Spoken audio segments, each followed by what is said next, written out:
We set sail for Lamalera, a small fishing village in Indonesia. Lamalera is on a mountainous volcanic island where the poor soil is not suitable for farming. Villagers depend for survival on a centuries-old hunting tradition, whaling. And their main target isn't just any whale. They hunt the sperm whale, the world's largest carnivore that can grow to a length of 20 meters and weigh up to 55 tons. Lamalera is on the island of Limbato, one of the 17,000 islands that make up Indonesia. The earliest written record of this whale hunt dates back to 1643, when Portuguese explorers described it as heroic. People in Lamalera have always subsisted on what the ocean could provide.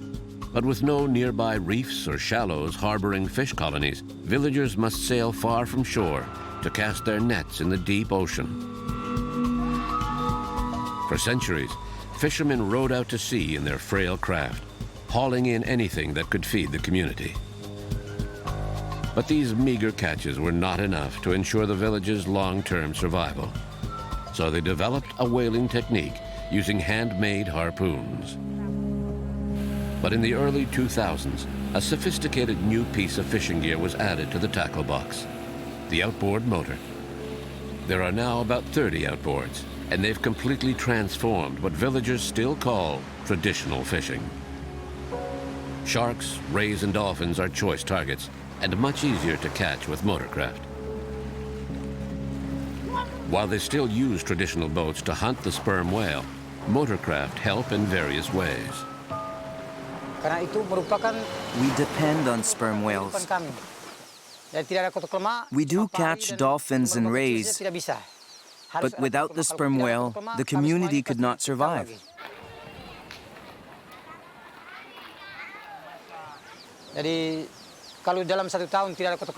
That's why we all pray that the whales will come back year after year.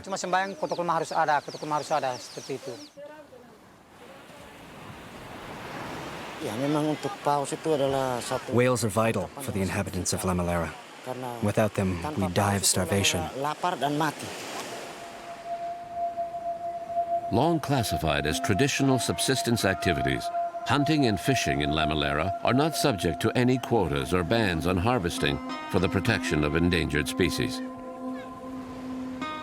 This exception to international law has not been reviewed since the hunters began using outboards. Villagers still consider their practices as ancestral activities essential to their survival.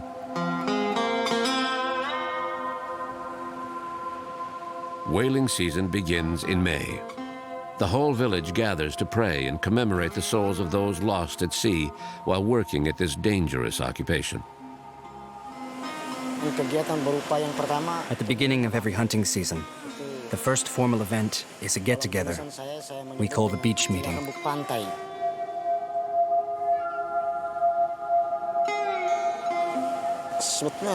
We talk about various issues concerning the hunts to come. We might, for example, spend time discussing which team will harpoon first, second, and so on. We have to agree on that, or it will be a free-for-all.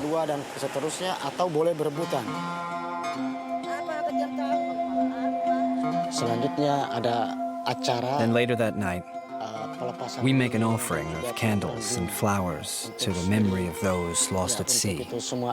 They are our heroes.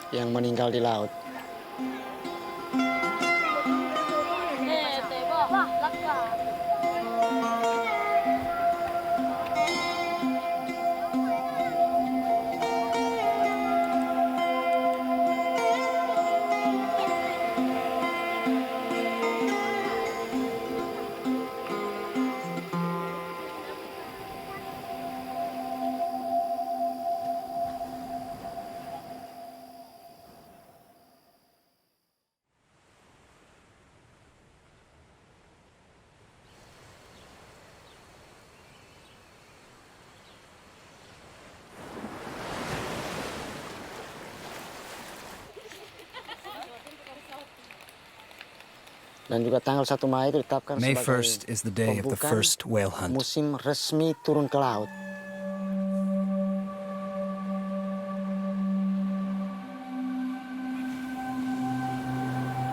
pada saat itu juga setelah misa, The day begins with a blessing dibaca, of the boats ada and the upacara men. pemberkatan laut.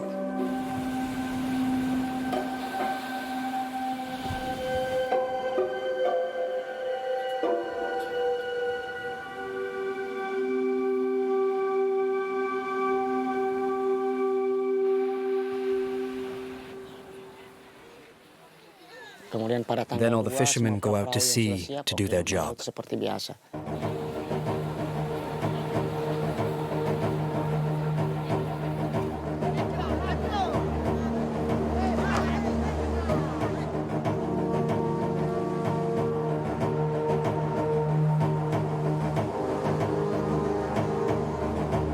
Traditional boats, called tena, used to be propelled by oar or sail. But nowadays, the large craft are towed far out to sea where the whales can be found. There's a ban on hunting blue whales, but we're allowed to catch sperm whales and orca. We are dependent on waves and plankton. If plankton is abundant and the waves head towards us, then the whales will come to us. If the waves go out to sea, the whales won't come.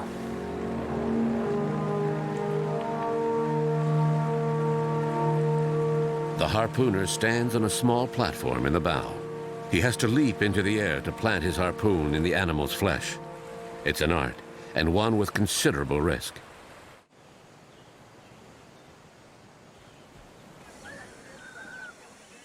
It's a difficult and dangerous job, and results in many casualties.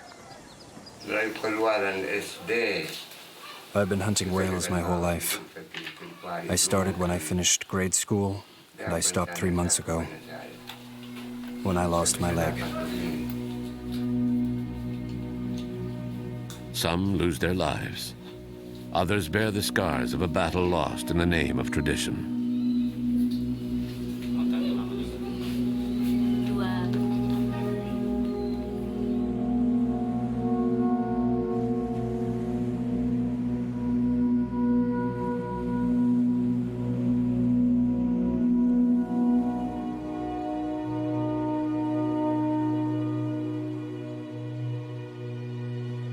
During a hunt, there was a lot of confusion on the boat, and I ended up in the wrong place. I was standing with my leg in among the ropes when the harpoon caught in the whale and the cable started to reel out and I was thrown into the sea. When the cable between the whale and the boat tightened, it cut off my leg. It was a big whale, but we lost it.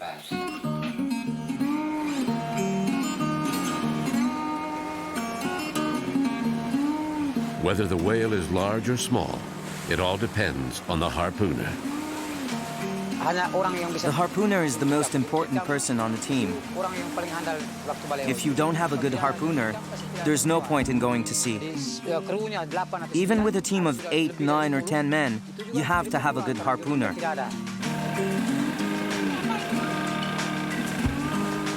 A real harpooner has to be able to stand straight up at the front of the boat without getting nervous or feeling any fear when he sees the red eyes of the whale. A harpooner can't make a mistake. The rest of the team expects him to be successful no matter what.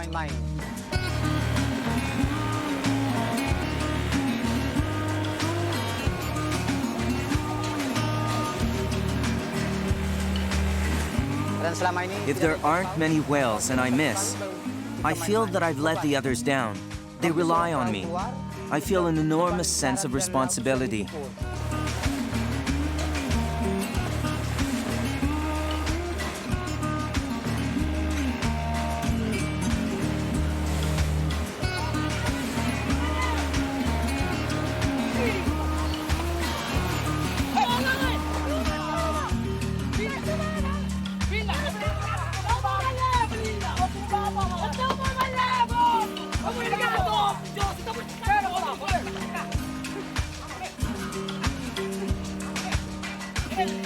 It's a lucky escape for this killer whale.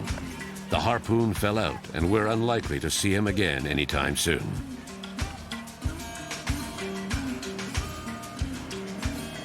The most remarkable thing I remember is the time I chased down and harpooned 3 whales, all in the same day. One of the whales was at least 15 meters long. All the boats were after it.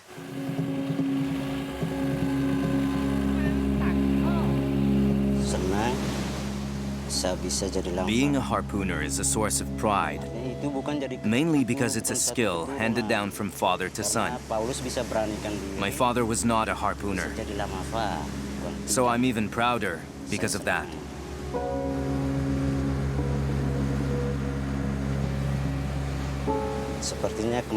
When we spot a dolphin, we come close and reduce speed so we can follow it. But it's tricky. Dolphins are unpredictable. They zigzag all over the place.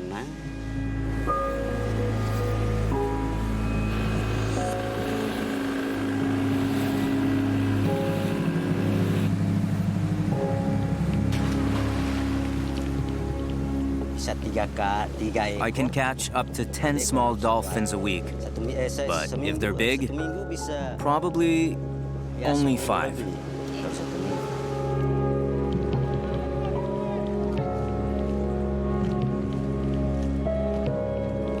The recently introduced use of motorboats has changed the way they hunt and greatly increased the pressure on a variety of vulnerable species.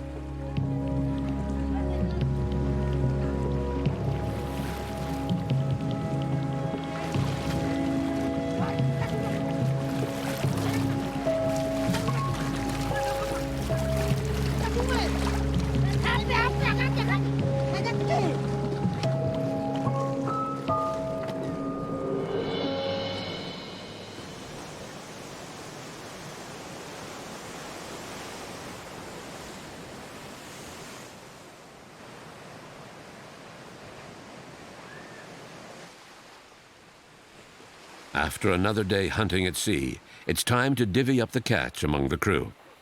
In a well-established distribution system, the harpooner and the boat's owner are allotted the best pieces.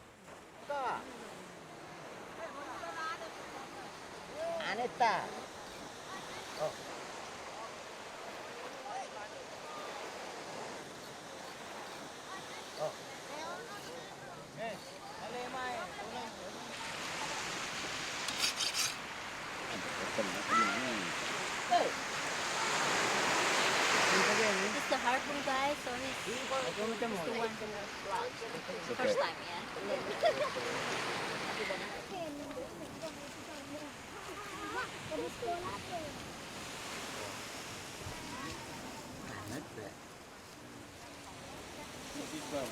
How do they eat that? Is it dry in the sun or?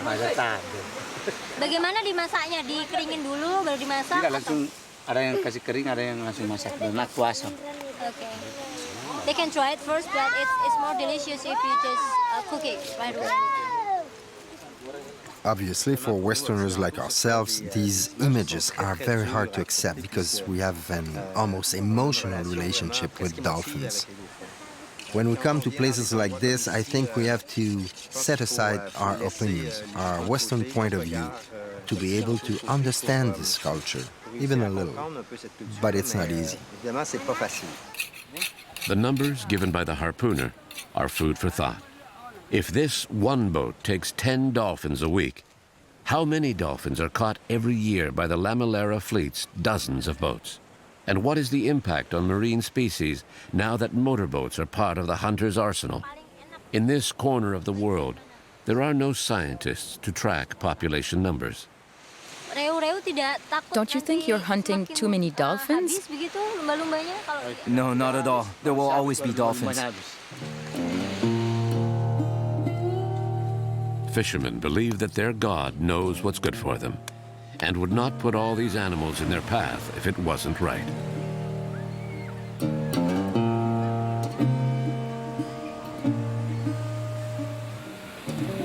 Many boys aspire to the most prestigious job around. For generations, harpooners have commanded great respect here in the village because they contribute to feeding the whole community. For these youngsters, the dream of confronting a big sperm whale out at sea is very real.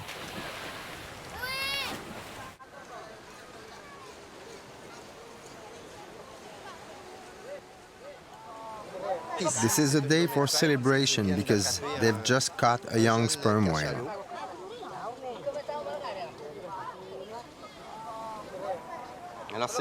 It's a young male. You can tell from the teeth. It's a male. Hard to tell the exact age, but he's still fairly small. It's probably easier for them to catch the smaller ones. The main harpooner thrust the first harpoon into the whale. That harpoon is on a rope, and the rope is attached to a small wooden boat, which the whale now has to pull. Obviously, the idea is to exhaust the whale. Once the animal slows down, they'll come in closer and shoot more and more harpoons into it, attached to other boats. So by increasing the amount of drag on the animal and tiring it out, they'll eventually be able to deliver the death blow. It's an ancient technique used by very few people anywhere in the world. It's been effective for who knows how many years, so they see no reason to change it.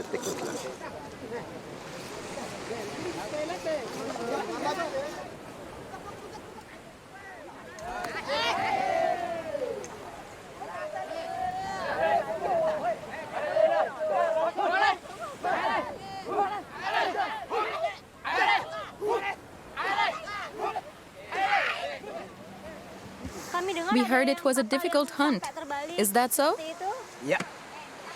Yes. It was very tough. 2 of the 11 boats tipped. It took us an hour and a half to get the boats back in position. Other harpooners had to jump in to lend a hand. It was a difficult hunt.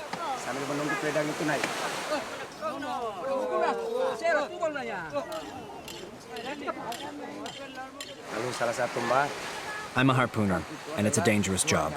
So many things can go wrong. It's very risky. I could die at any moment. Is there more risk with a bigger whale? It's always risky, and accidents happen all the time. It doesn't matter how big the whale is. It's dangerous. We have to be really focused during a hunt. We harpooners have a rule.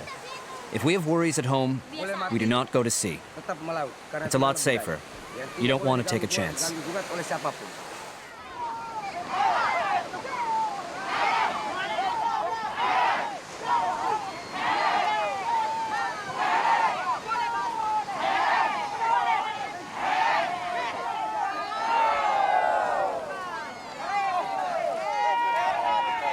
How many whales did the village caught this year? Sudah berapa paus yang diambil tahun ini, Pak? Tahun ini 2013 ya? Ya. This year, we've caught 25. 25 ekor. Teman-teman di desa 25? That's a lot, isn't it? Ambilnya, Pak. No, it's not too many. If we could catch more, we would. We need them. They're our survival. Ladang kehidupan. Bagi orang Lamalera, We're not going to empty the sea by catching 25 whales a year. ikan tidak akan habis. They're a gift from God. Belum Tuhan itu mati, There will always be plenty of ikan whales. tidak bisa habis.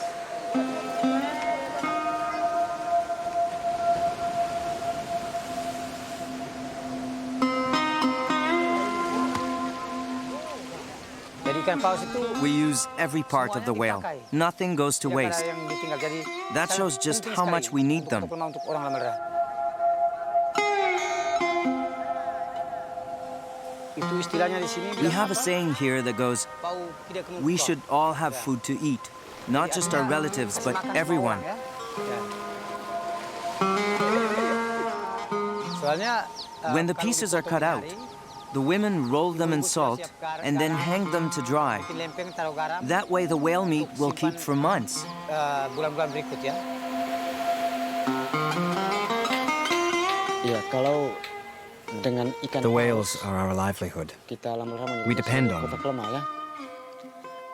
Kalau tanpa A single paus, whale will feed the community itu for a artinya month. kelaparan di Lamalera.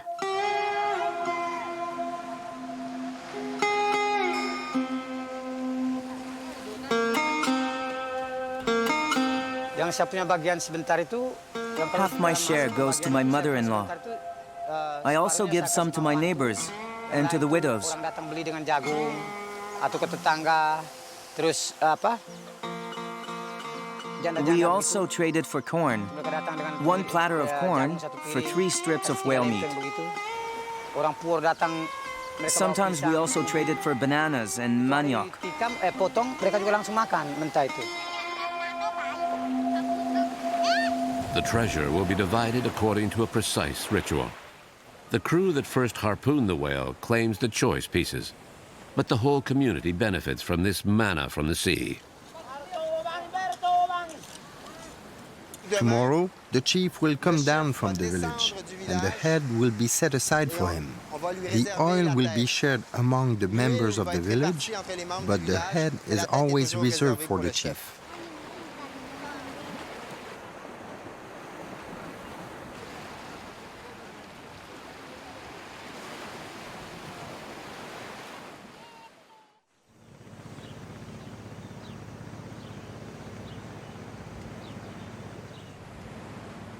The next day, the villagers begin cutting up the sperm whale's head, which contains the precious spermaceti.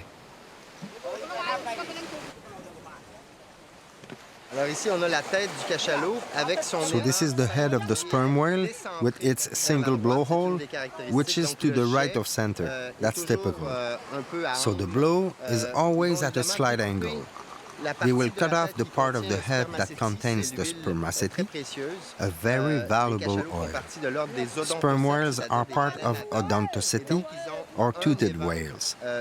They have only one blowhole, unlike baleen whales that have a double blowhole. The blowhole is off-center, and within the structure is where you find the spermaceti oil. When the whale is alive, its internal temperature is 37 degrees Celsius, so the spermaceti is in liquid form. Originally mistakenly identified as the whale's semen, the name sperm whale is derived from spermaceti whale. But below 30 degrees, the spermaceti solidifies into a spongy wax. The sperm whale controls its internal temperature and can alter the density of the spermaceti organ to act as ballast when diving. The oil can be burned in lamps and was used to light village houses right up to 2006, when electricity reached Lamalera.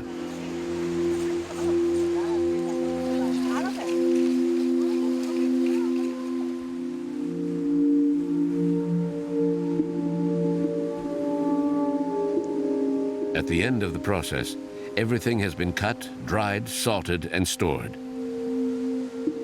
All that remains of the animal are a few bits of skeleton that the tide will soon wash out to sea. Life goes back to its usual slow pace until the next whale kill. This was the 25th sperm whale killed in just the last 4 months. At a conservative estimate, we're talking about several tons of food per slaughtered whale, in addition to the dolphins, rays, sharks, swordfish, and other fish caught every day. Yet, the total population, including the surrounding area, is no more than 2,000.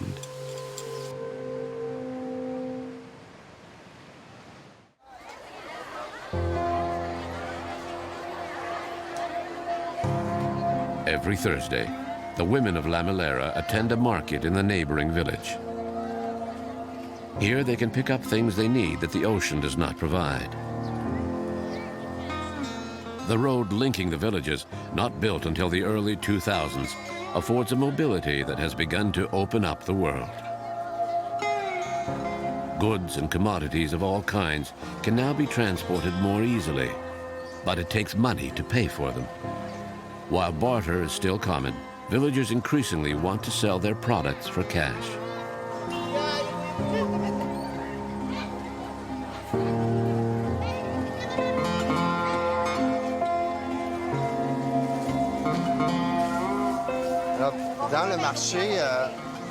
In the market, we figured that a package of whale meat like this, that contains 2 or 3 pieces, is worth about $1.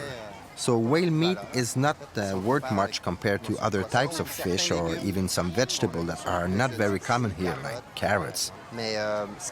But what doesn't get sold, the woman will try to barter for something else.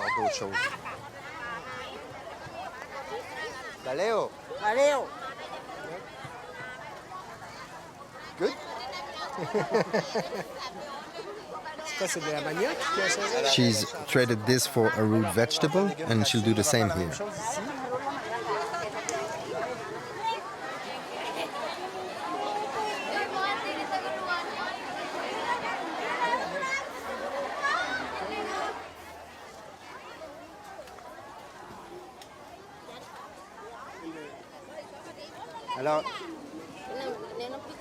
It's really barter.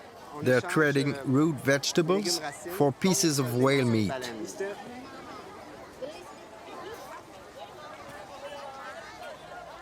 Not so long ago, whale meat was the basis of the local economy. But access to modern equipment and the free circulation of goods have altered life on this Indonesian island.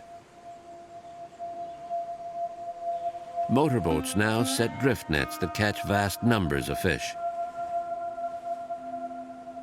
With modern technology being used to scoop up ever more marine life, some environmental groups have begun to question the legitimacy of traditions, especially where endangered species are concerned.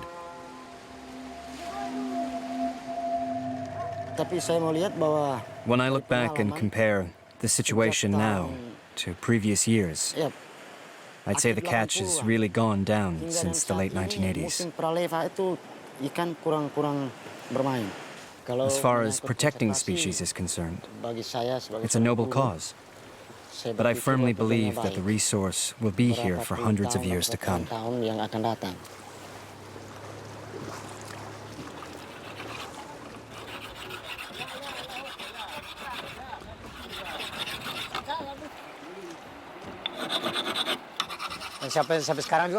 We've always lived off what the sea gives us, and that includes whales. Some time ago, some people came to talk to us about protecting whales. But no one on Lamalera agrees with them.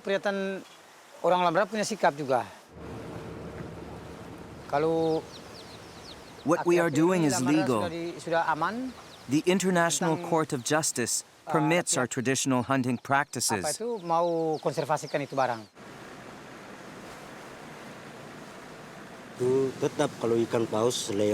We fishermen work very hard.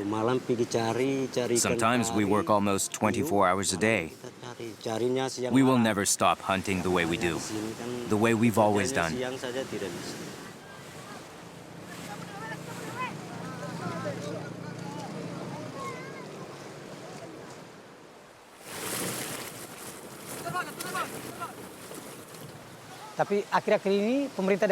Not long ago, the local government tried to make us give up hunting, but we refused because this is traditional hunting and because all of the equipment we use is made by hand.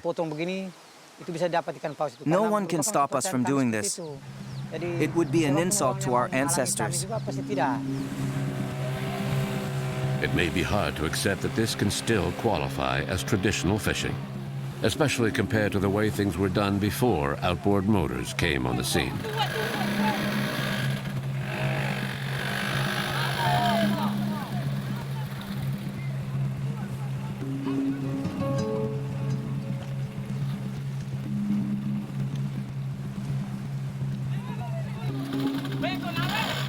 They chase a killer whale, but the animal is fast.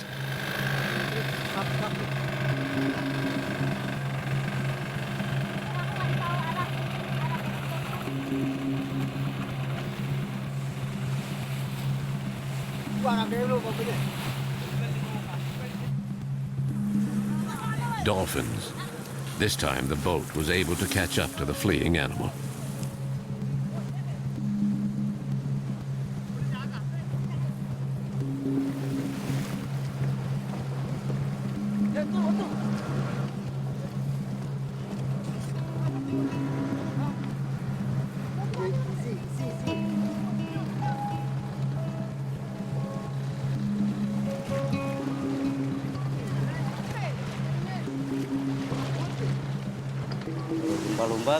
When we go out to sea and harpoon a dolphin,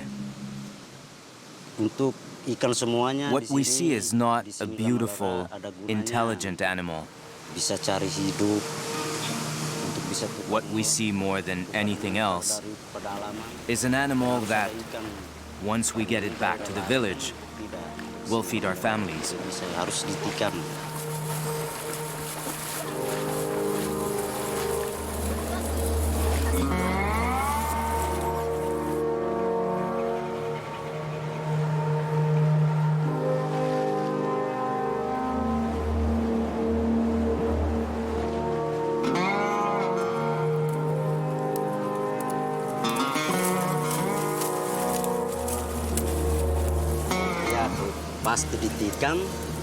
We believe it's important to strike a dolphin's snout to shorten its suffering. That technique has been passed down from our ancestors.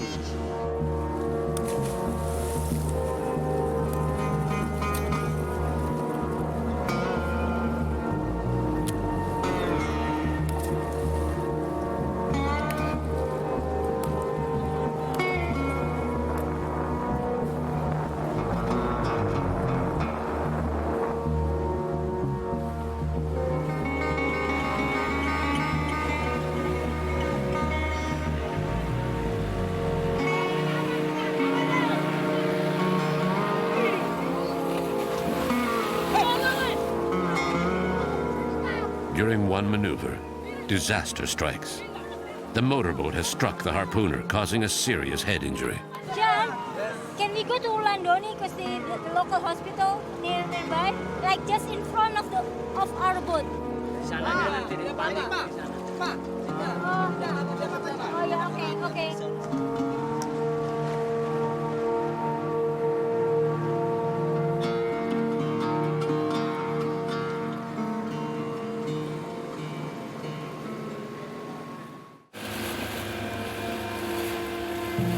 We quickly get the injured man to the village. On the way back, another unforgettable event brings a difficult day to a close. A crew member spots a familiar shape, and the boat makes straight for this shadow on the surface. The sight of an enormous manta ray sends the hunters into a frenzy. They struggle mightily to capture the animal.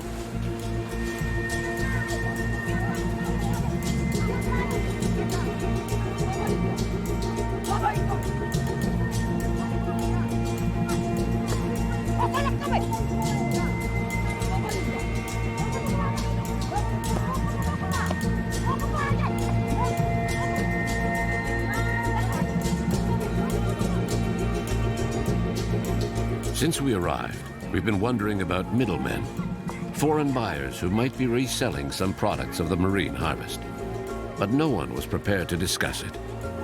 The standard response was that what happens here is subsistence hunting and fishing, not commercial. Our rescue of the wounded harpooner may explain his sudden and surprising willingness to talk. For us, manta rays are a better catch than dolphins. In addition to their meat, there's also their gill rakers.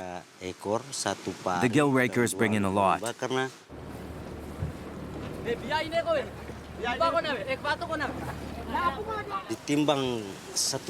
get $50 a kilo for the gill rakers.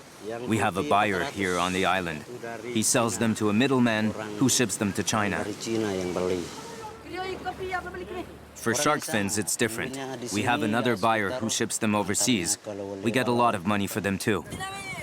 We know that Chinese importers pay a great deal of money for the gill rakers. Did you know that the manta ray gill rakers you sell for $50 a kilo go for $500 a kilo on the market?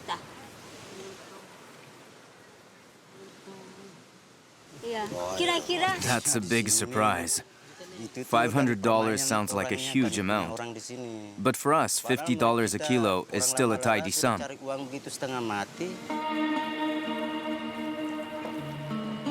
The devastating effect of middlemen is well known.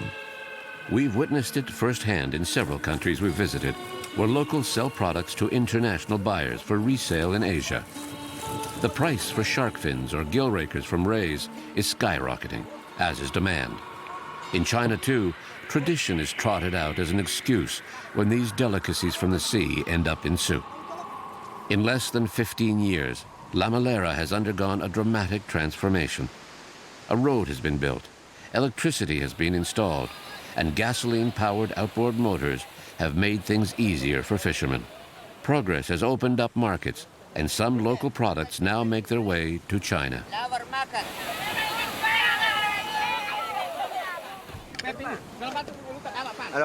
So it's been a good night's fishing on Lamalera.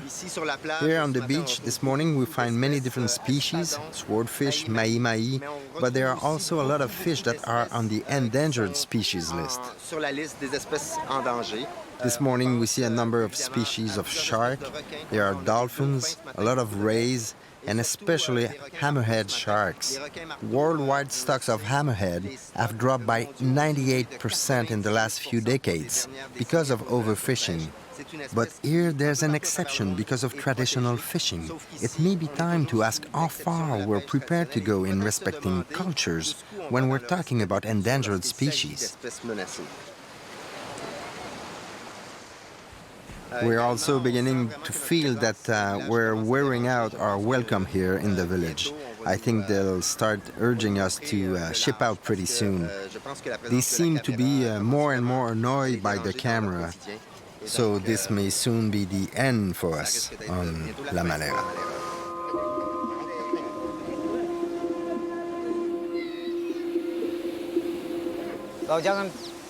In the US and in Japan, they use modern industrial fishing methods that really do endanger whales. That's not the case with us. But they want us to stop from hunting? Why don't they make them stop and leave us alone? If people think we're overfishing, they're not being fair.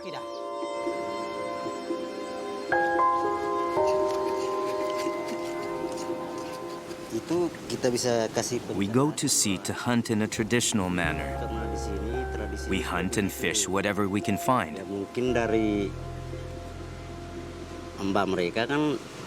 If people are bothered by the way we do things here, that's their problem, not mine.